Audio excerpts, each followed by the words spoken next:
Kira-kira apakah Allahnya yang salah dengan ayat ini ataukah akhlak kita? Nanti juga dicampur lagi. Daripada buang sampah sembarangan, not in my backyard. Yang penting mah bukan di tempat kita. Gak kelihatan, merasa sudah selesai masalahnya, padahal enggak. Nah, jadi sebenarnya Allah sudah pernah tegur pelaku buang ini gitu ya, tahun 2005. Sampai akhirnya Allah tegur lagi tahun 2023. Dan ini zolim terhadap penanganan sampah selama ini. Yang menarik adalah ternyata kejadian ini bukan terjadi hanya di TPA Sarimukti.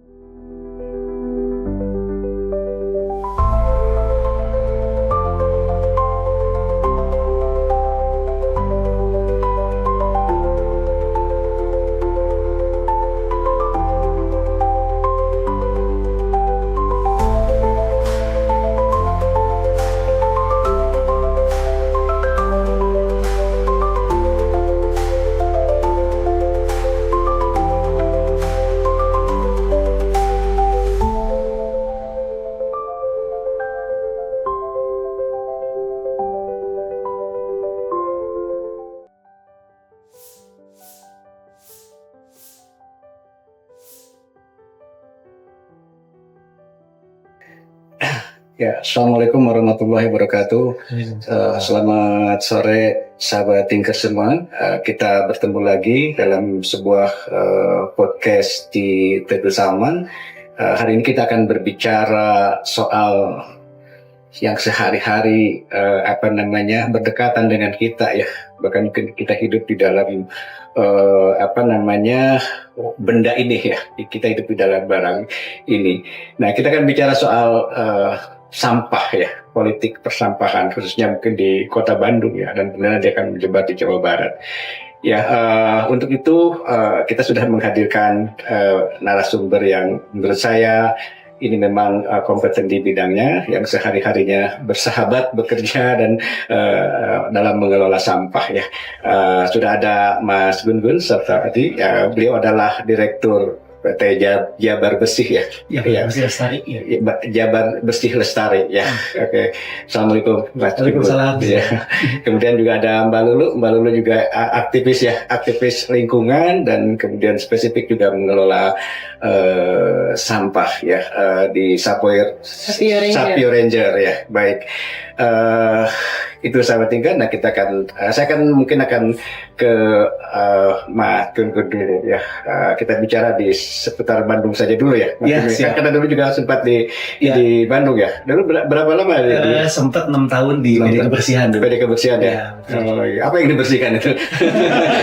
Banyak ya. Oke, Mas Gun, ini soal sampah ini ya, memang soal keseharian kita ya. Bandung beberapa kali kita mengalami masalah yang cukup mencuat viral ya kalau zaman sekarang. Dulu tahun 2005 ya. 2005 ya. Yang di mana itu di Lewi Gajah ya. Kemudian 2023 kemarin juga di kebakaran ya. Nah itu. Ini bagaimana sih persoalan sampah ini sebetulnya? Ya, saya izin sedikit sharing teori dulu mungkin ya. Jadi memang sampah ini problem yang multi aspek dan juga multi pihak gitu ya. Jadi solusinya juga memang perlu dilihat dari semua unsur ya. Jadi secara teori ada 5 roda yang berkaitan dengan penanganan sampah yang semuanya tuh saling terkait gitu ya. Ketika ada satu macet, dia juga akan menghambat yang lainnya. Nah, roda pertama itu adalah regulasi, aturan ya. Yang kedua itu kelembagaan. Kelembagaan tuh bicara pengaturan peran ya. Siapa berbuat apa, masyarakat apa, pemerintah apa, swasta apa, pengelola swasta seperti apa gitu ya. Yang ketiga itu adalah pembiayaan. Ini juga sesuatu yang penting. Yang keempat itu teknis operasional. Jadi kan kadang ada, solusinya pakai teknologi ini. Nah itu tuh masuk ke nomor 4. Part of system ini. Yang kelima adalah peran serta masyarakat atau aspek sosial. Nah, jadi memang cocok nih kalau dibilang tadi politik persampahan, semuanya ini berkaitan dengan politik pada akhirnya ya. Kelima hal ini gitu ya. Nah, jadi ini problemnya banyak, akhirnya penanganannya tuh nggak utuh gitu ya. Nggak semua solusi ini tertangani. Nah, tapi kalau kita simplifikasi mungkin dari sekian banyak persoalan masalah sampah begitu ya. Apa sih akarnya gitu ya. Nah, jadi mungkin saya ingin coba, karena ini podcast yang ngadain Salman, jadi saya pakai dalil juga gitu. Ada ayat Quran di surat Ali Imran kan, Rabbana ma khalaqta hadza batila subhanaka faqina azabannar gitu ya. Jadi ayat ini cerita tentang bahwa Allah ini menciptakan segala sesuatu ini nggak ada yang sia-sia kan? Nggak ada yang sia-sia. Tapi pertanyaannya hari ini kenapa ya ada yang sia-sia? Bahkan bukan cuma sia-sia, tapi jadi sumber masalah. Sumber masalah, ya betul. Sesuatu yang hari kita sebut namanya sampah gitu ya. Kira-kira apakah Allahnya yang salah dengan ayat ini atau ke akhlak kita gitu ya? Nah ternyata problemnya kan adalah akhlak kita. Dari sekian banyak akhlak yang berhubungan dengan sampah dan ternyata ini menjadi sumber pemicu masalah, itu diantaranya adalah saat ini kita masih mencampur aduk sampah. Gitu. Ini problem, gitu ya. Akarnya dari sini, sampahnya masih kita campur aduk. Nah, kita ambil contoh misalnya ya, sampah yang bikin jijik jorok bau itu kan sampah makanan ya. Nah, hari ini kan kita campurin tuh semuanya. Dengan semua material kita campurin, akhirnya semuanya jadi jijik jorok bau kan. Lalu kita pindahin nih ke petugas kebersihan. Jijik jorok baunya pindah ke petugas. Dari petugas pindah ke TPS. Jijik jorok bau ya? Iya. JJB. Saya pakai yang ekstrim ya. Kan dengan sampah kan identiknya itu. Ya. Nah, lalu dari situ ke petugas ke TPS. Jijik jorok baunya pindah ke TPS. Dari TPS tuh pindah ke truk. Perjalanan menuju TPA berapa kilometer itu warga-warga terzolimi kan. Ada baunya, kadang ada tetesan airnya gitu ya, karena sampah campur tadi ya. Sampai ujungnya di TPA. Nah di TPA akhirnya warga di sana yang terzolimi lah istilahnya gitu ya. Nah pola ini kita sebut dalam ilmu kuliah lah, dulu pernah kuliah bareng Lulu juga sama-sama TL gitu ya. Manajemen pengelola sampah seperti ini kita sebut namanya kumpul angkut buang. Jadi kita ngandelin di ujung. Nah yang jadi problem adalah sayangnya kita masih mencampur sampahnya kan. Dan di ujung itu kita belum menggunakan teknologi yang proper. Masih cenderung open dumping. Karena tadi pembiayaan. Jadi selain mencampur aduk sampah, problem masalah sampah ini di pembiayaan. Di ujung itu belum ada pembiayaan yang memadai. Maka akhirnya yang dilakukan pengolahan atau penanganannya itu akhirnya open dumping. Padahal kalau kita bicara ilmunya itu ada. Ada sanitary landfill, ada control landfill, ada waste to RDF, ada waste to energy, ada penanganan sampah di ujung tuh ada. Tapi itu semua membutuhkan biaya. Nah sayangnya Indonesia hari ini itu belum benar-benar bisa support masalah pembiayaan ini. Gitu ya. Nah nyambung lagi dengan yang tadi, karena sampahnya dicampur ke Leuwi Gajah ya. Kita 2005 dulu di kejadian 2005. Nah, di Leuwi Gajah salah satu hasil dari proses penanganan sampah yang tidak baik itu kan ada tadi ya, ada sampah organik ya.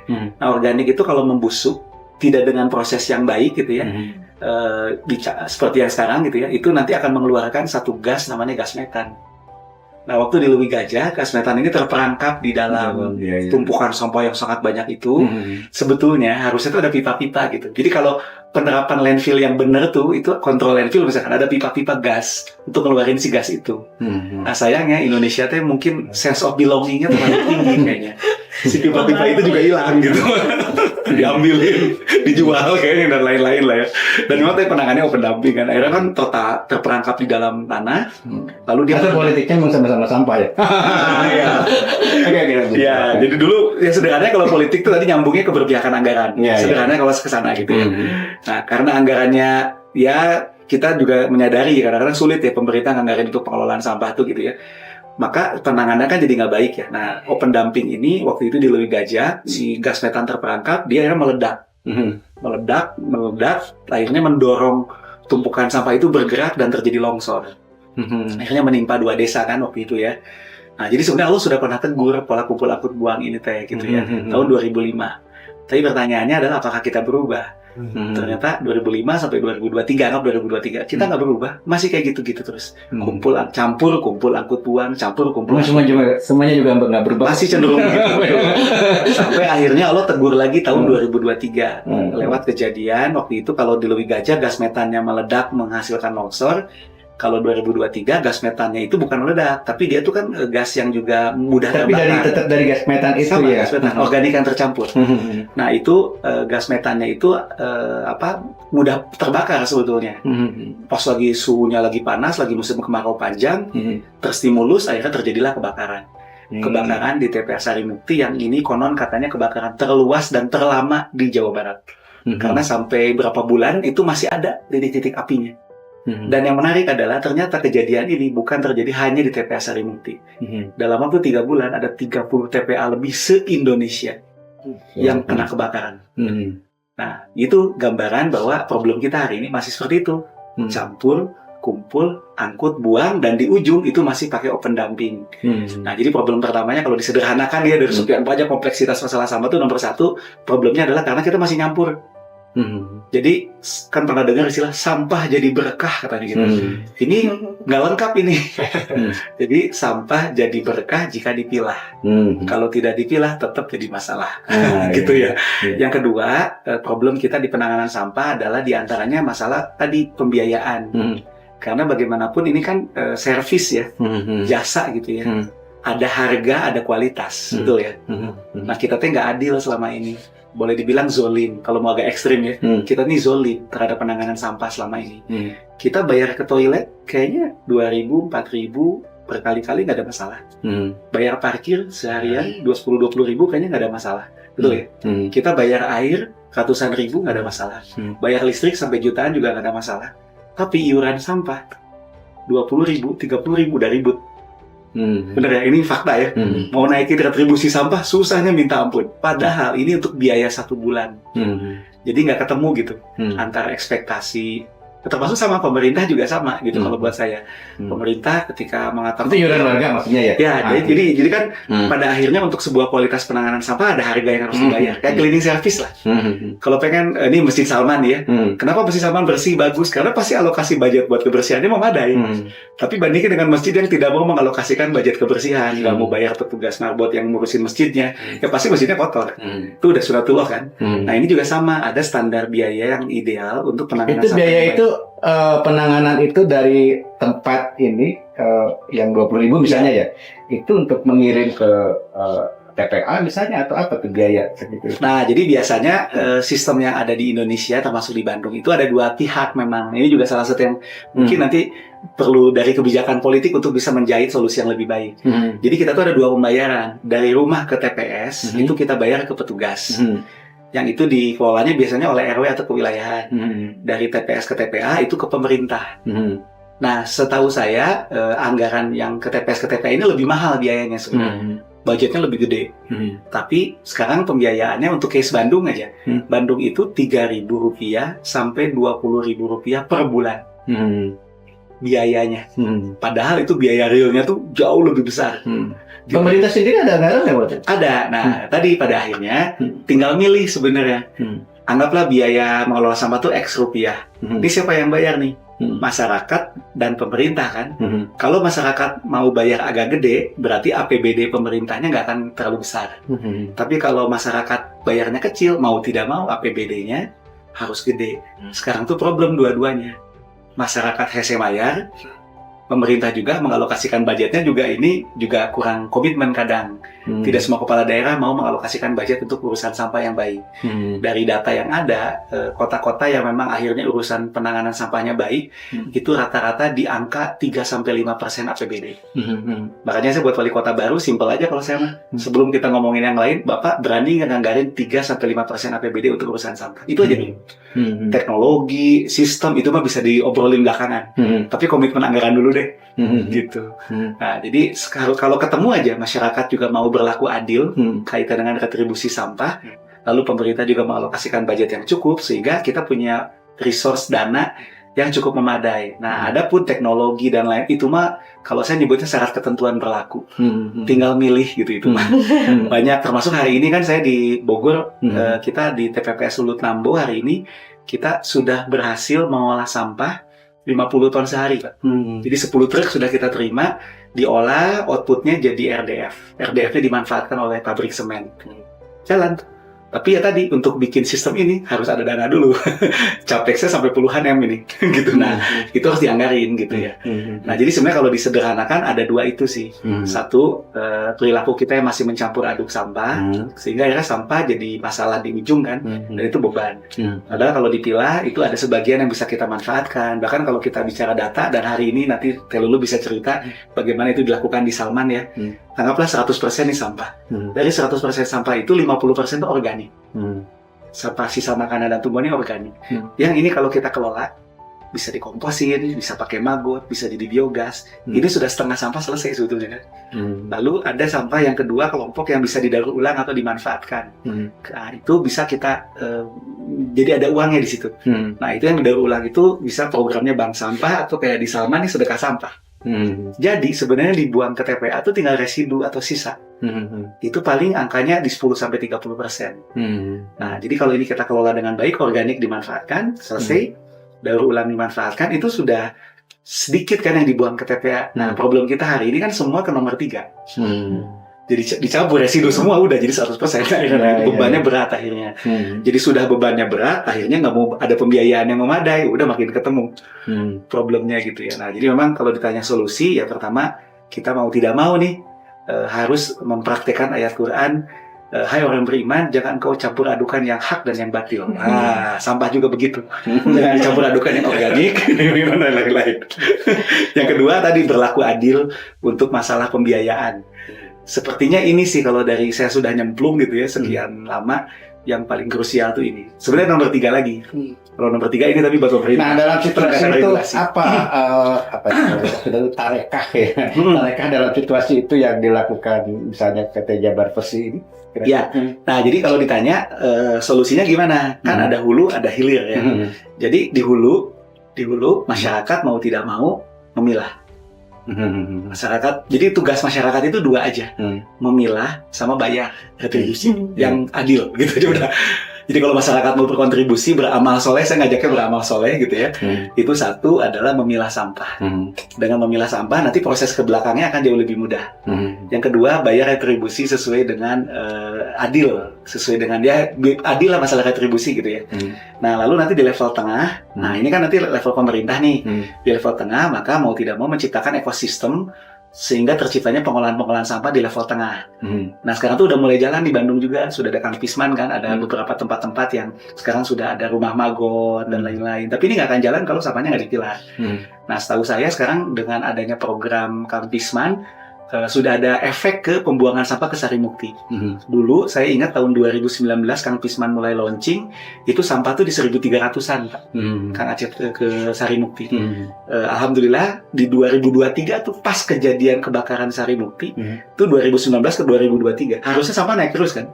Karena pertumbuhan penduduk naik. Tapi yang dibuang ke Sarimukti sudah 1.200-an sebenarnya. Turun ya? Sudah turun, sebetulnya. Jadi sudah ada efek sebetulnya pengurangan. Cuman karena di ujungnya macet, ya babak belur juga di sini gitu ya. Nah, sekarang data terakhir yang saya tahu, mungkin nanti butuh dikonfirmasi ke DLH ya. Setahu saya yang dibuang ke TPA Sarimukti sekarang sudah tinggal 900-an. Jadi sudah ada efek pengurangan lagi tuh. Nah, pengurangannya tuh dengan cara apa ya? Akhirnya tadi. Apa bukan karena dibuang ke tempat lain? Mudah-mudahan sih tidak begitu ya. Tapi terlepas dari mungkin saja ada yang bocor itu, tapi di sisi lain itu sekarang sudah mulai banyak tempat-tempat di Kota Bandung yang memang menangani sampah organik ya, terutama sampah organik sebenarnya. Ada rumah maggot, tuh banyak tuh di tiap kelurahan. Sekarang beberapa udah bikin rumah maggot. Ada yang level RW, ada yang level kelurahan. Jadi sudah ada upaya itu. Karena kuncinya di organik sebenarnya. Kalau organik dipilah, itu sampah lain ditanganinya akan lebih gampang gitu ya. Nah, nanti mungkin dulu nih yang cerita nih, bagaimana di Salman juga sudah menerapkan itu kan. Organik dipilah, daur ulang dimanfaatkan. Jadi residunya tinggal sekian persen saja dibandingkan waktu di awal gitu ya. Jadi kalau dari tengahnya itu, nah di ujung ini politik gitu, pemerintah. Berani nggak pemerintah menerapkan sistem penanganan sampah di ujung, di landfill, yang dengan teknologi yang baik gitu. Ya kalau saya sih sederhana, paling minimal kontrol landfill aja deh. Kalau kita nggak sanggup lompat ke waste to energy yang biaya capexnya gede kayak saya di Nambo, ini kita lagi mau bikin pengolahan sampah ujungnya jadi RDF itu kapasitas 2.300 kan, 2.300 ton per hari untuk Kota Depok, Kota Bogor, Kabupaten Bogor, Tangsel. Nah, kita kendalanya di investasi awalnya gede. Itu sekitar 1 triliunan lah kurang lebih. Jadi kalau ada dana 1 T aja, memang ini ranahnya pemerintah pusat sih sebenarnya. Kalau Pak Prabowo nih mudah-mudahan presiden terpilih mau nih mengalokasikan budget angka triliunan untuk penanganan sampah tiap tahun. Nanti nambah lagi sampahnya tuh dari makanan gratis itu. Iya, betul.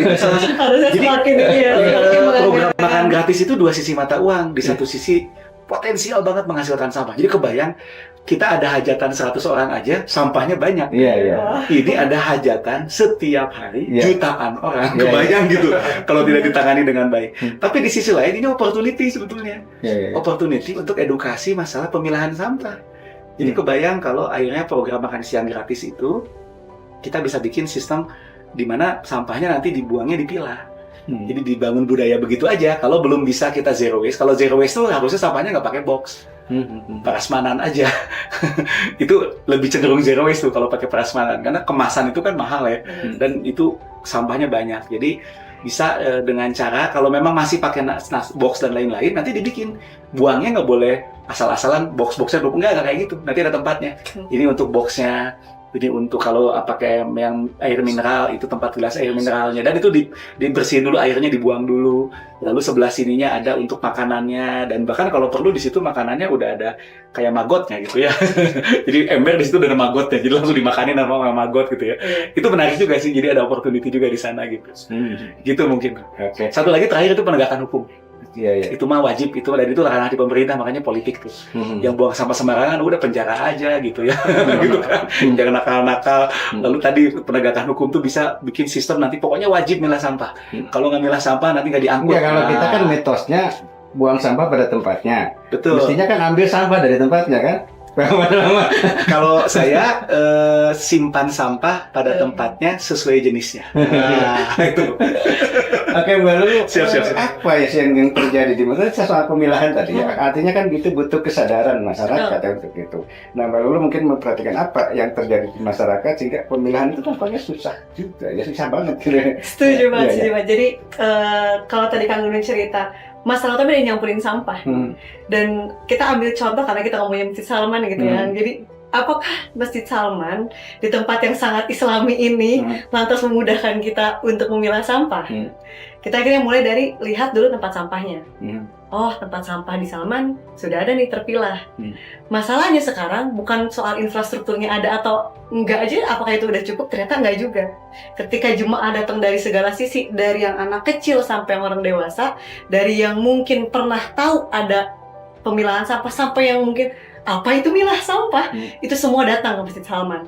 Dari yang di kota Bandung sampai yang di luar kota Bandung. Akhirnya kita melihat setiap hari, kenapa ya ada orang yang mau milah, ada orang yang nggak mau milah sampah. Itu kita temukan akhirnya setiap hari. Dari mulai orang yang datang, gaya orang buang sampah itu datang satu kresek, udah semua jenis sampah di situ, habis bawa tram bareng-bareng makan gitu ya di Selasa, ketemu tempat sampah terpilah, nanti juga dicampur lagi satu gitu, nanti juga dicampur lagi, buang aja dimanapun jenisnya. Yang kedua, kalau kita lihat jenis-jenis tempat sampah terpilah, hampir kita lihat setiap tempat sampah jenis terpilah itu pasti ukuran volume itu sama. Mau itu organik, mau itu anorganik, ataupun residu, sebut saya mau 3, mau 4, mau 5, kecenderungannya semuanya itu sama. Kalau kita ngomongin apakah itu akan mempengaruhi orang milah sampah, ternyata mempengaruhi. Kita ambil contoh, organik. Biasa orang kalau buang sampah organik segimana sih?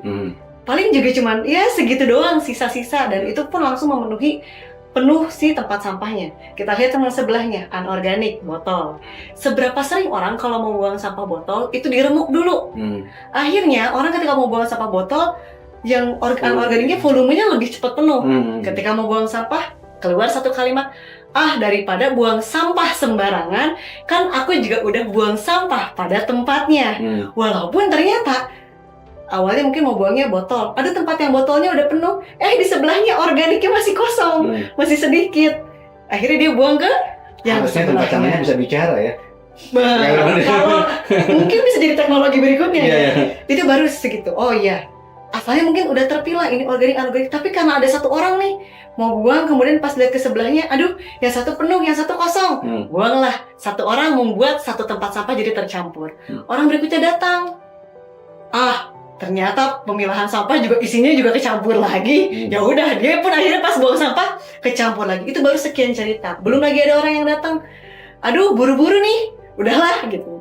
Ntar juga dicampur lagi dan semua cerita itu ada.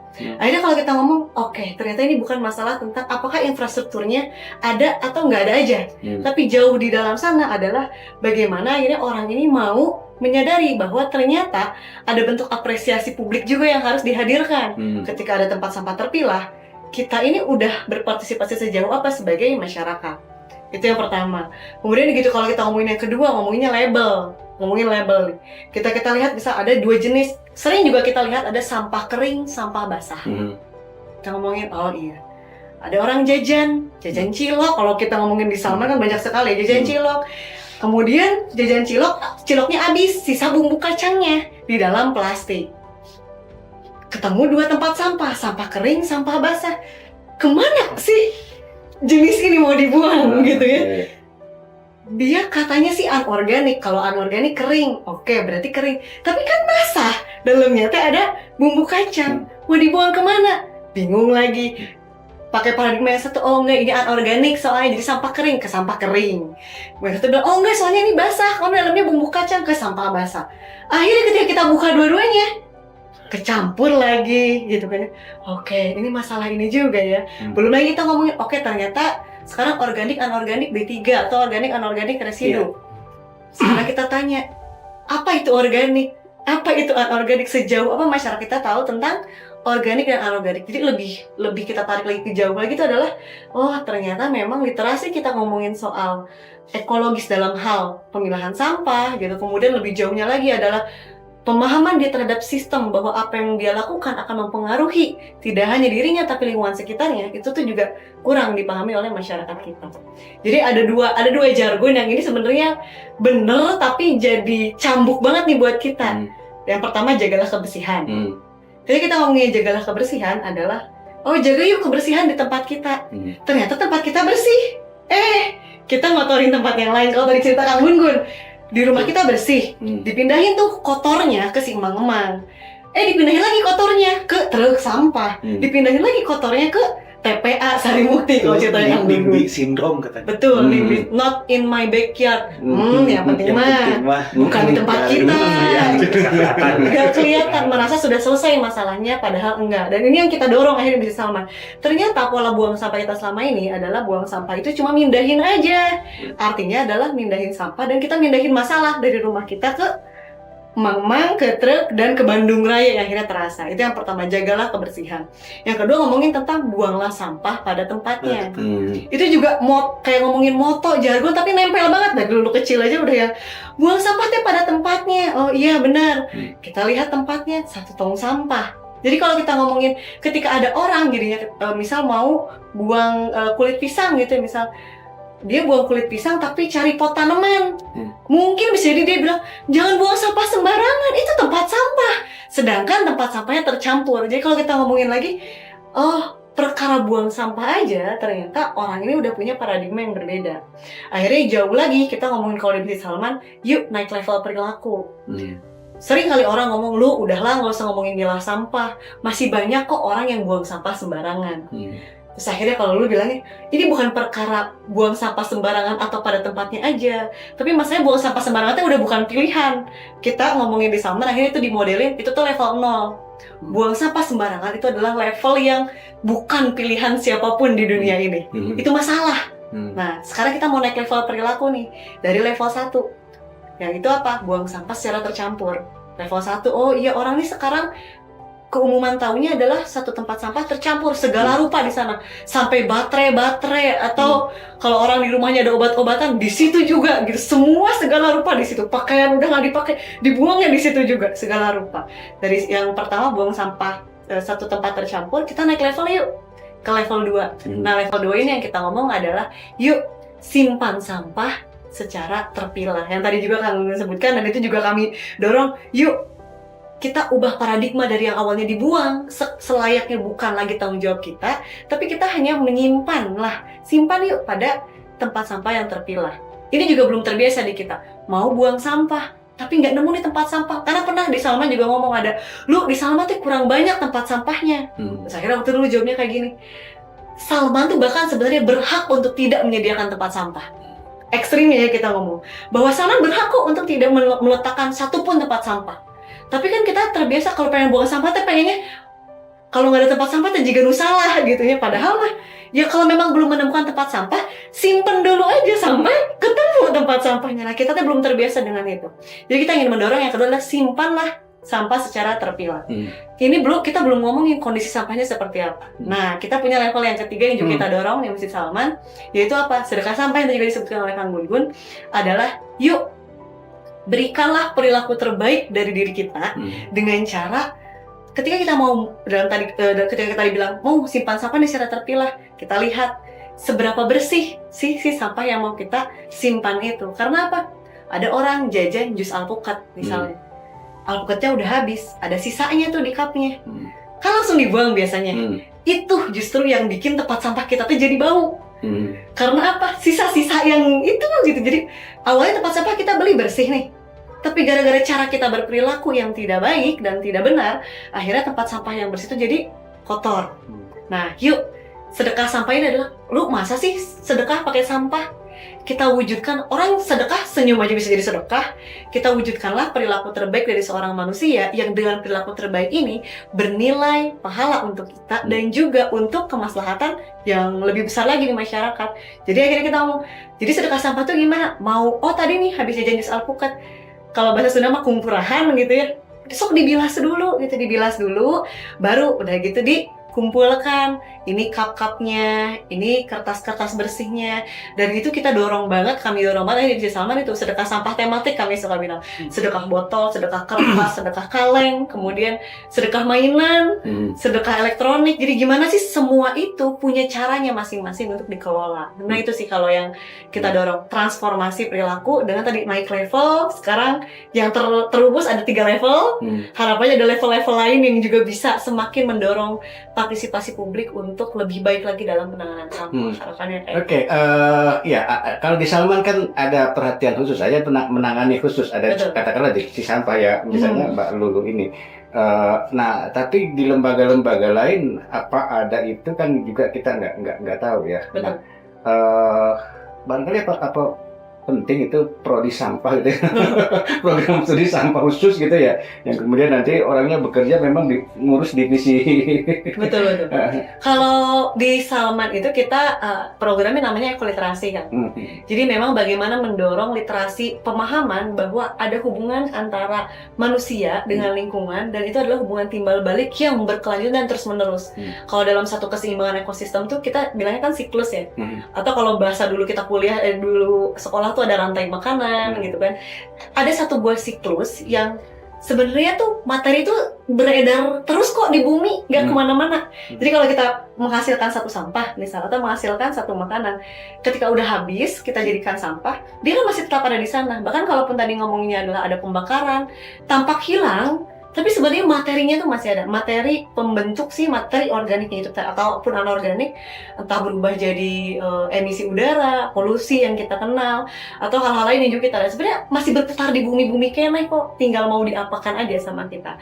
Jadi di Salman, bahkan sebenarnya MUI sendiri udah melakukan fatwa, Kang. Ada fatwa tahun 2014 terkait dengan pengelolaan sampah. Dan di situ jelas menyebutkan bahwa perilaku yang ternyata perilaku kita membuang sampah yang itu merugikan, mau itu merugikan diri kita sendiri ataupun merugikan masyarakat sekitar, itu adalah hukumnya haram gitu. Sayangnya ternyata bahkan belum banyak diketahui oleh kebanyakan orang. Salman sendiri ketika kita lihat itu udah ada ternyata nih dorongan regulasi lah kalau kita bicara tadi politiknya ya, secara politik keagamaan di kita itu pun ternyata sudah dipush dan didorong, sehingga akhirnya kalau kita melihat kok tampak belum ada masif ya pergerakannya. Akhirnya Salman tuh kemarin sempat juga kita kumpulkan masjid-masjid MUI se-Kota Bandung. Yuk aware yuk masjid bahwa ada juga kok satu permasalahan umat yang kalau kita ingin menantikan peradaban Islam di masa nanti, ini nggak akan terwujud peradaban itu. Jejaringnya udah ada Kang. Udah kita kumpulkan, sudah ada kelompoknya, dan harapannya ini bisa menjadi batu pertama lah, kita langkah pertama untuk benar-benar forumnya tuh gak cuma lingkaran masjid, tapi juga rumah ibadah yang lain, bahkan hingga fasilitas publik yang lebih luas. Karena itu tadi sih, masyarakat kita tuh cenderung yang nggak percaya gitu sama fasilitas publik kayak gitu ya, maksud nama nggak benar gitu. Nah, Lantas kalau sekarang fasilitas publik udah ada yang berkomitmen, ya kalau nggak dari masyarakat yang support, siapa lagi gitu. Jadi kita juga sering kali bilang, dan cara kita membangun kebiasaan di Salman, utamanya sebenarnya kita mulai di Ramadan. Kita kumpulin relawan-relawan, kita cari relawan, yuk 30 hari. Ini bahkan kita bilang, yakin lu ada yang mau? Ternyata ada gitu. Kita kumpulin relawan 30 hari selama sahur dan berbuka, yuk jagain tempat sampah. Itu pertama kali gagasan dibuka aja. Lu, masa sih tempat sampah dijagain? Kalau harinya kita tempat sampah aja kita jagain gitu kan ya. Apalagi dia yang kita sayang gitu kan. Cuman masalahnya kita coba dulu yuk. Kita coba edukasi warga untuk memahami pemilahan sampah di kita, sehingga mereka tuh terbiasa dengan ada bantuan dari relawan-relawan yang membantu gitu ketika ada kesulitan. Karena tadi ya, kemasan kita juga masih sangat terseok-seok lah dengan kemasan sepanjang bulan Ramadan ketika sahur dan berbuka. Kita masih belum bisa menolak untuk itu, dan itu perubahannya jangka panjang. Akhirnya kita ambil upaya di hilir akhirnya, yaudah yuk kita upayakan pemilahan. Makanya ketika udah terjadi sampahnya udah banyak, jemaah ribuan tiap kali buka, itu sekarang alhamdulillah udah tahun ketiga ya, dari 2022 sekarang 2024. Di Salman mah udah bukan lagi antrian bantuan, tapi antrian mau buang sampah tuh ngantri gitu ketika lagi buka puasa. Jadi orang tuh ibu dibuka dulu boxnya, dikeluarkan dulu sisa makanannya ke sebelah sini, kita pakai ember gitu ya, sisa makanannya ke sebelah sini, kemudian sendok plastiknya itu kerupuknya kalau tidak dimakan bisa dikumpulkan lagi ibu di sini. Jadi kita buat box untuk makanan yang tidak dimakan, sampai ibu boleh tolong dibantu boxnya dibantu dilipat sehingga bisa ditumpuk dengan rapi. Cup plastiknya boleh bantu dibuka dulu penutup plastiknya, kemudian ditumpuk, dan itu yang akhirnya kita publikasikan. Bisa kok penanganan sampah bersih, bahkan pakai setelan rapi berjas gitu ya. Kalau kita memperhatikan kayak rapi banget itu yang jadi tempat sampah. Justru kita pengen nunjukin sampahnya nggak cuma perkara tentang kotor-kotor dan tidak menyenangkan lah gitu. Kita bisa semenyenangkan ini gitu penanganan sampah. Ada kerjasama dengan ini ya. Ada kan di level berapa tuh simpan sampah itu? Betul. Misalnya nanti itu ada semacam mungkin kerjasama dengan orang seni, orang desain gitu ya. Betul. Sampah itu jadi indah misalnya atau apa gitu ya. Jadi udah dicoba. Ini alhamdulillah banget ya. Jadi tahun ini baru banget bulan lalu kita coba mendaftarkan inovasi ke Bapelitbang terkait dengan sesederhana desain label pemilahan sampah. Jadi desain labelnya, kita udah pernah nyobain desain label dari yang satu warna, kemudian 2 warna, sampai yang bahkan kita juga pernah nempelin langsung jenis sampahnya, kita tempelin di tempat sampah. Jadi boxnya kulit durian tuh kita kasih contoh kulit durian, tusuk sate gitu, kita tempelin di tempat sampah untuk benar-benar ngebantuin orang milah sampah. Itu trial and error, dan alhamdulillah ternyata itu cukup banyak membantu. Cuma memang tantangannya adalah maintenance gitu ya, karena kan itu ditempelin di kondisi Salman yang banyak kucing, itu kadang suka digerogotin gitu ya. Cuman itu menarik banget, dan akhirnya kita dorong lagi ke inovasi berikutnya itu adalah gimana ya supaya desain label ini bisa memudahkan segala kalangan, segala usia. Bahkan tantangan berikutnya adalah gimana caranya desain label itu bisa inklusif kalau kita bisa bilang. Dan itu kita kemarin sempat kerjasama juga dengan alumni desain produk untuk bantu ngedesain, walaupun tentu banyak perkembangan dan perlulah kita juga terus berkolaborasi dan mengevaluasi, karena salah satu tantangan juga yang kemarin tuh malah sempat muncul, gimana ya ketika ada teman-teman kita yang tunanetra misalnya ingin milah sampah, gimana caranya dia terbantu dengan desain kita. Kalau di uang misalnya ada penandanya di ujungnya, jadi uang kita tuh ada penanda di ujung. Kalau garisnya itu semakin sedikit, artinya uangnya semakin besar. Kalau semakin banyak, berarti uangnya semakin nominalnya kecil. Gimana nih desain label pemilahan sampah kita bisa kita advokasikan? Kalau kita bicara, kita advokasikan supaya seluruh kalangan, seluruh usia, semua masyarakat, siapapun dengan label ini itu bisa milah sampah. Mungkin gini juga Mbak Lulu ya, kalau kita kan biasanya masukin uang keluar barang tuh ya, minuman atau apa, mungkin nanti masukin sampah keluar logam lah gitu. Oh bisa. Tentu banyak sekali inovasi. Sampai kita juga sempat terpikir inovasi, kalau gitu kita bikin tempat sampahnya transparan. Supaya mereka itu merasa puas gitu. Wah, saya tuh sudah memilah dan kelihatan gitu bahwa transparansi tempat sampah. Sempat juga kami coba riset lah untuk jenis-jenis tempat sampah seperti apa yang membantu pemilahan sampah bagi masyarakat. Mas Gun, hal-hal yang seperti kreativitas yang dilakukan di Salman itu ya, itu terbayangkan juga nggak misalnya di pemerintah atau apa? Ya, terbayang. Jadi memang pada akhirnya, tadi kan saya cerita di awal ya. Tadi saya simplifikasi aja kan 3 tadi itu. Tapi sebetulnya kan realnya balik lagi ini ada 5 roda ya. Jadi pada akhirnya tuh tata kelola sebetulnya. Jadi bagaimana menciptakan sistem penanganan sampah yang baik itu pada akhirnya tata kelolanya. Makanya saya setuju ketika judulnya politik gitu ya. Karena bicara tentang membangun sistem pada akhirnya kan harus ada regulasinya. Regulasinya bisa regulasi formal ataupun tidak formal ya. Ada aturannya yang dibikin. Yang kedua kelembagaan. Lembaga itu kan siapa berbuat apa. Kayak tadi untuk milah sampah ternyata kalau di sini butuh orang yang jagain gitu kan. Ada divisi khususnya apa namanya? Ekoliterasi. Itu perlu ada tuh. Nanti siapa yang ngangkut, siapa yang ngolah itu perlu ada. Yang berikutnya tentang pembiayaan. Bagaimana fundingnya. Tadi kan ada retribusi, kalau di Salman pakai biaya dari Salman ya.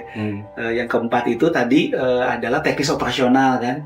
Ini kalau udah terpilah diapain nih? Oh ada dikomposin kan di Salman. Nah itu juga perlu di-create. Satu lagi yang terakhir adalah bagaimana aspek sosial tadi. Nah budaya, nah di sini sebenarnya butuh orang-orang bukan orang-orang eksak tuh ya di sini ya. Bagaimana create budaya. Nah untuk case Bandung, program-program model gini tuh akhirnya kita memang membuat tata kelola. Ada beberapa kawasan yang hari ini sudah jadi benchmark sebetulnya di Kota Bandung ya. Sebutlah misalkan Cibunut gitu ya. Itu sudah jadi benchmark tuh. Bagaimana dia menangani sampah yang akhirnya terpilah dan ada sistemnya dan lain-lain akhirnya jalan. Dan bukan hanya Cibunut ya, di Bandung juga ada RW Takakura. Jadi satu RW dia nanganin sampahnya pakai Takakura. Dan itu jadi sistem akhirnya. Ada lagi juga yang di Sukaluyu ya. Itu juga sama tuh ya, Sukaluyu, lalu juga ada di Cigereleng, lalu ada di Antapani sekarang yang lagi juara kelurahan Kang Pispan kemarin Antapani. Saya ada videonya bagaimana tuh lurahnya turun langsung. Ayo sama Bu RW-RW-nya, yuk kita bikin program pemilahan. Jadi jadwal penanganan sampah organik itu ada jadwalnya. Jadi memang harus dibikin tata kelola. Lalu kalau untuk level mall, sudah ada benchmark yang bagus, PPJ. Itu keren PPJ. Dan itu sama, itu di-coach oleh pemerintah tuh. Di-coach oleh DLH sama PD Kebersihan kalau dulu ya. Di-coach bagaimana menangani sampah. Jadi kalau di PVJ itu organiknya itu nggak dibuang lagi ke pemerintah. Itu diolah. Ada penanganan dengan maggot, ada juga yang dikomposting. Dan itu dimanfaatkan untuk urban farming di atasnya. Kan PPJ di atasnya di tempat wisata itu pupuk-pupuk yang lain-lain itu ngambil dari penanganan sampah. Dan buat dia secara bisnis ini menarik. Karena dia nurunin cost. Selama ini kan semua dibuang kan, bayarnya mahal tuh. Setelah diterapin, ternyata jadi untung juga ya buat dia, jadi mengurangi cost. Nah, jadi memang sudah ada di Bandung, termasuk kampus ya. Kampus juga sekarang sudah mulai ada banyak model ya. Seingat saya, untuk kampus tuh ada 2 kampus yang sekarang bisa jadi benchmark. Pertama Unpar. Yang kedua ITB sendiri. Alhamdulillah ITB sekarang juga sudah punya penanganan sampah yang terintegrasi ya di ujung ya. Jadi kalau lihat ke Babakan Siliwangi ya, dulu acak-acakan.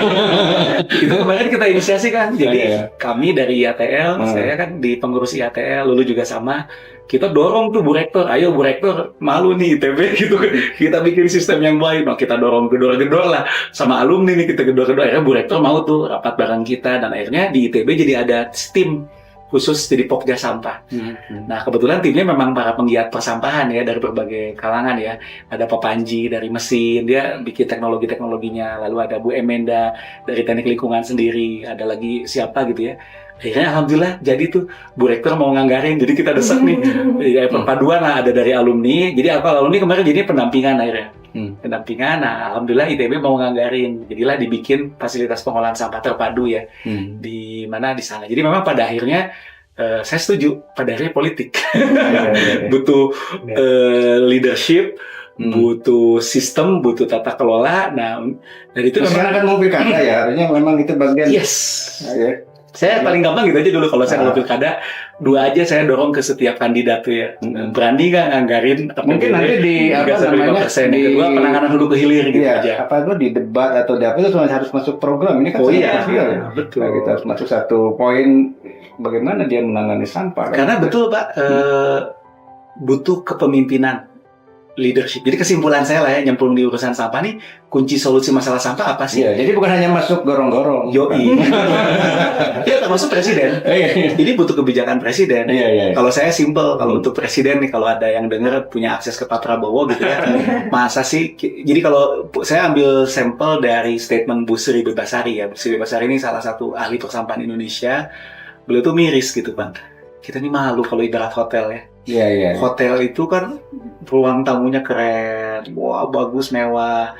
Nah, ibaratnya negara kita tuh udah kayak gitu. Kita udah punya kereta api cepat. Itu ibarat hotel ya, kereta api cepat. Stadion udah keren. Kereta api cepat keren, bendungan udah banyak. Tapi penanganan sampahnya masih WC-nya WC cubluk ibaratnya gitu. Jadi kalau hotel tuh keren ya, tapi WC-nya cubluk. Nah, itu tuh salah satu kelihatan dari keberpihakan. Nah, sekarang betul Pak Presiden juga begitu. Bisa tuh bikin stadion triliunan. Betul ya? Triliunan untuk stadion bisa, triliunan untuk fasilitas jalan bisa. Masa sih untuk anggaran sampah nggak ada gitu ya. Nah itu, jadi sebenarnya butuh komitmen di sana. Nah memang dulu Pak Jokowi kalau saya lihat semangatnya udah bagus, tapi mungkin butuh disempurnakan dari mekanisme. Waktu itu untuk waste di ujung itu kan pendekatannya KPBU kan. Nah KPBU itu tetap mengandalkan dana swasta. Nah saya pikir perlu balance ya. Pemerintah mau tidak mau harus hadir. Harus ada dong alokasi APBN untuk fasilitas pengolahan sampah, dan itu memadai. Katanya darurat. Katanya serius, berapa triliun sih untuk penanganan sampah di pusat? Itu juga pengen dikejar sebetulnya kalau buat saya. Saya jadi kepikiran kayak gini lah, kemarin bansos. Karena mereka sendiri yang menciptakan sampahnya kan, jadi harus dikelola juga. Iya, semua. Sudah kalau sekarang jadi dirasakan oleh banyak kota kan, kayak penanganan Sarimukti misalnya. Anggarin dong untuk Sarimukti yang memadai gitu ya. Kan itu yang menikmati jutaan masyarakat. Sekarang bandingin stadion menikmati cuma penggemar olahraga aja. Kan sebenarnya anggaran itu kan kalau misalnya juga sampahnya dikelola kan akan balik juga kan sebetulnya ya. Nah ini Pak, jadi keywordsnya adalah kebersihan itu investasi. Jangan cuma dilihat dari saya ngeluarin uang segini, itu investasi. Dengan kotanya bersih, masyarakat jadi nyaman, produktif. Akhirnya ekonomi berkembang lebih baik. Bersih, masyarakatnya jadi sehat. Nah, harusnya dilihat dari situ. Jadi Mbak Lula mindset yang harus diubah itu bukan hanya warganya, tapi juga pemerintahnya. Semua. Makanya tadi ini semua. Makanya ini multi aspek, multi pihak. Jadi setiap pihak harus perlu ngambil peran masing-masing. Pemerintah pusat itu mengatur regulasi yang kuat. Yang kedua termasuk mendukung kota kabupaten untuk capex pengelolaan sampah kalau menurut saya. Karena berat kalau ngadalin kota kabupaten. Nah lalu pemerintah provinsi juga sudah punya ada kewenangannya. Pemerintah kota kabupaten ya sama. Penanganan untuk di hulunya, disiapin sistemnya. Di level tengah, teknologi-teknologi bisa kita bikin ekosistem untuk penanganan sampahnya gitu ya. Dan lain-lain gitu ya. Nah masyarakat bantuin dengan dua tadi. Satu, ayo bareng-bareng beribadah dengan bagaimana berperilaku terhadap sampah. Jadi bagus sih, saya senang. Saya dulu konsepnya gitu, sedekah sampah organik ke alam. Kalau saya konsepnya gitu dulu ya. Jadi sampah organik itu bisa disedekahin ke alam, tapi caranya harus dikomposin atau dengan cara yang baik. Jangan dibuang apa adanya gitu. Lalu sedekah sampah daur ulang konsepnya. Nah kalau dulu bagus juga nih. Sedekah sampah itu berarti bagaimana akhlak kita memperlakukan sampah dengan cara terbaik. Ini keren juga sih sebenarnya, keren banget gitu ya. Nah, jadi masyarakat melakukan itu termasuk pembiayaan gitu ya. Itu sih. Jadi semua pihak ini nggak bisa satu-satu ya, harus bareng. Gitu. Baik, Pak dari tadi mungkin ada yang dicatat ya. Kalau saya mau dikit aja sih kan, bukan dikit, nggak banyak lah gitu. Jadi mungkin ke Kang Gun satu, lalu satu. Kalau tadi pengelolaan sampahnya itu kan sampah rumah tangga ya. Nah, kalau sampah levelnya kan sampah sekarang itu kan misalnya anak muda itu pembelian barang konsumsinya luar biasa kan, konsumsi pakaian, sepatu. Oh iya, itu gimana itu? Nah, kayak kalian. Kita dulu aja. Oh ya, nah kata dulu gini, kalau itu Masjid Salman kan masjid kapus gitu ya. Kalau saya perhatikan tadi ada 3 level, yang 2 level pertama itu kan sifatnya konkret kan gitu kan ya. Tapi level ketiga sedekah sampah itu kan abstrak kan gitu. Dalam konteks abstrak dia kemudian butuh pengetahuan lah gitu, pendidikan yang kemudian ya kalau di Masjid Salman, Masjid ITB lah gitu kan, ya nggak jauh lah gitu pengawalannya. Nah kira-kira kalau di luar ITB bentuk yang level sifatnya abstrak itu gimana ya pendidikannya? Bicara soal yang tadi ya sedekah, jadi justru malah sejauh kan kalau kita sekarang di Salman itu setelah tragedi TPA Sarimukti kebakaran, setelah itu tuh justru alhamdulillah jadinya kita juga mulai melek, wah ternyata sampah di Salman juga banyak, dan kebanyakan justru dari pengunjung yang menginap atau yang membuat kegiatan yang di Salman. Jadi muncul satu lagi kalau ngomongin kebijakan, akhirnya setiap kegiatan yang akan menghasilkan makanan atau sampah harus ada sosialisasi dulu dari tim ekoliterasi untuk bagaimana penanganan sisa konsumsinya. Kita bahkan udah sering banget kita akhirnya mengubah kata sampah jadi sisa konsumsi sekarang. Kayak gitu. Kemudian justru orang-orang ketika kita kasih tahu level-level ini, mereka malah jadi lebih banyak nanya lu sedekah sampah itu gimana ya? Gitu. Karena akhirnya itu yang tampak seperti yang menjanjikan gitu, bahwa akhirnya apa, kita ngomongin sedekah itu walaupun tidak hanya tentang perilaku terbaik, tapi juga ternyata karena masih ada nilai dari apa yang material yang dibuang, akhirnya itu bisa dioptimalkan oleh pengelola dari sedekahnya, yang mungkin bisa jadi pemasukan juga untuk operasional si masjid ataupun operasional dari organisasinya. Jadi kali terakhir pun juga ada dari Masjid Untirta, itu juga ngajakin ngobrol, ketemu atau sudah kayak gitu, ngomong teh kita juga kayaknya mau bikin dari sedekah sampah. Dan alhamdulillah sebenarnya tadi ya, karena kita bukan cuma ngomongin paradigma masyarakat tapi juga pemerintah, dan ini udah terbuka. Jadi salah satu gerakan udah dicoba diinisiasi, gradasi, namanya Gerakan Sedekah Sampah Indonesia, dikoordinir oleh TKN PSL, namanya Tim Koordinasi Nasional Penanganan Sampah Laut. Dia ini membidangi di KLHK dan juga Kemenko Marves. Dia mendorong masjid-masjid, kemudian rumah-rumah ibadah, dan dibangunlah model-model percontohan. Salah satu percontohan masjid kampus itu adalah Masjid Salman yang sekarang akhirnya mau dibangun. Jadi harapannya sebenarnya ditambah lagi Masjid Salman juga adalah ketua AMKI ya, Asosiasi Masjid Kampus Indonesia. Harapannya itu juga bisa menginternalisasi sebagai satu bentuk intervensi untuk akhirnya yuk masjid kampus malu lah, masa katanya paling terdidik tapi akhirnya hal-hal kayak gini tidak beradab gitu kan, kita ngomongnya kayak gitu. Dan budaya-budaya di masyarakat itu juga harus kita bangun. Kalau istilah di kita ada mungkin cegah pilah olah, atau yang sekarang di Bandung Kang Pisman, kurangi, pisahkan, manfaatkan. Memang mendorong budaya untuk masuk ke dalam perubahan perilaku ini cukup efektif di masyarakat kita. Makanya ketika Kang Pisman ini muncul dan kata akangnya yang itu tuh siga nunyunda pisan, akhirnya orang-orang tuh ayo dong ikutin Kang Pisman gitu. Maka sampai ada pahlawan Kang Pisman gitu. Itu juga akhirnya mendorong banget budaya di masyarakat kita. Jadi emang harapannya bisa ke sana gitu poinnya. Gitu. Ya, jadi betul. Sebenarnya kalau dari kategori sampah itu masih masuk sampah domestik ya. Jadi saya tuh tadi bicara bukan sampah dari rumah tangga saya, tapi bicara sampah domestik ya. Sampah domestik itu sampah dari hasil aktivitas manusia ya. Kalau yang lebih spesifik lagi sampah industri ada sampah B3 kan gitu ya. Nah, memang betul pada akhirnya yang perlu dipahami betul kata Lulu. Jadi definisi sampah juga kadang perlu kita pahami ya. Jadi sebenarnya apakah ini sampah atau bukan gitu ya? Apakah kresek itu sampah atau bukan? Pada akhirnya sebenarnya itu material. Ketika itu tidak termanfaatkan, maka dia jadi sampah. Nah, kalau untuk penanganan sampah-sampah untuk seperti itu, memang challenging-nya adalah kita di Indonesia belum betul-betul terbangun untuk semua material ya. Iklim yang kita sebut namanya circular economy. Nah, jadi bagaimana tadi daur ulang produk sudah daur ulang material ya. Kalau sampah organik ditangani dengan baik itu kan sampah organik, dia akhirnya jadi kompos, komposnya dipakai untuk menumbuhkan tanaman, tanaman dimakan sama kita, balik lagi muter nih. Siklus. Ini namanya daur ulang ekonomi ya. Untuk plastik sekarang sudah ada plastik-plastik tertentu kan, diproduksi plastik, akhirnya jadi material yang dimanfaatkan oleh para pemulung jual, dicaca jadi bahan baku lagi, dipaut jadi plastik lagi. Ini udah muter tuh. Betul. Nah, memang untuk kayak fashion itu belum semuanya bisa nyambung tuh sistem daur ulangnya. Sebagian sudah ada. Contoh kayak Macun di mana? Ya di Cigondewa ya. Nah, itu sudah ada tuh sistem daur ulangnya, udah ada. Sebagian materialnya bisa dimanfaatkan untuk bahan baku, misalkan untuk daleman bantal dan lain-lain si sampah-sampahnya ya.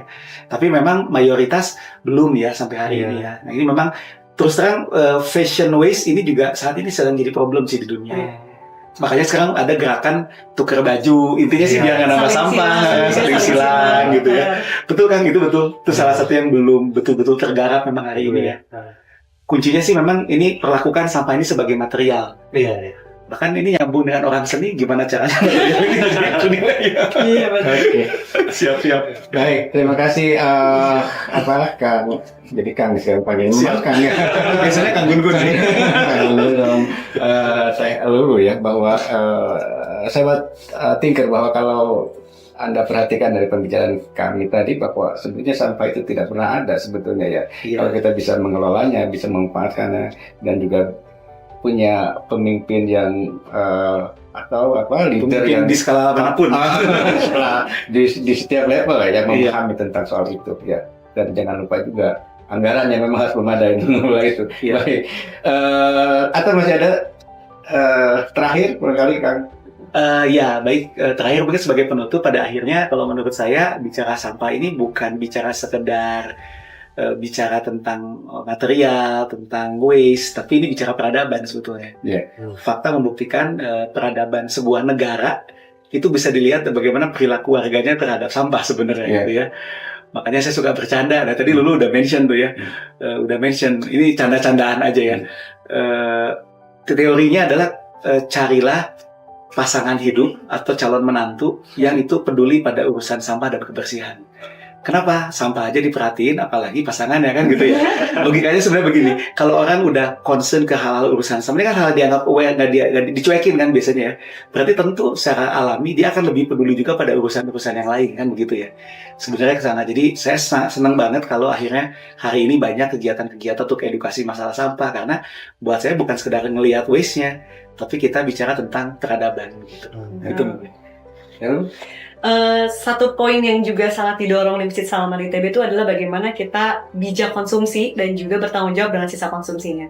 Karena kalau kita ngomongnya cuma milah sampah, sebenarnya karena sampah terus bertambah. Kalau ternyata kita terus aja pengen beli yang baru, beli lagi yang baru, beli lagi yang baru, tanpa punya kesempatan berpikir pakai aja yang ada atau masih ada kok yang bisa dipakai, kita juga nggak akan pernah selesai menghadapi masalah ini. Jadi kuncinya adalah bijak konsumsi dan yuk bareng-bareng bertanggung jawab dengan sisa konsumsi kita.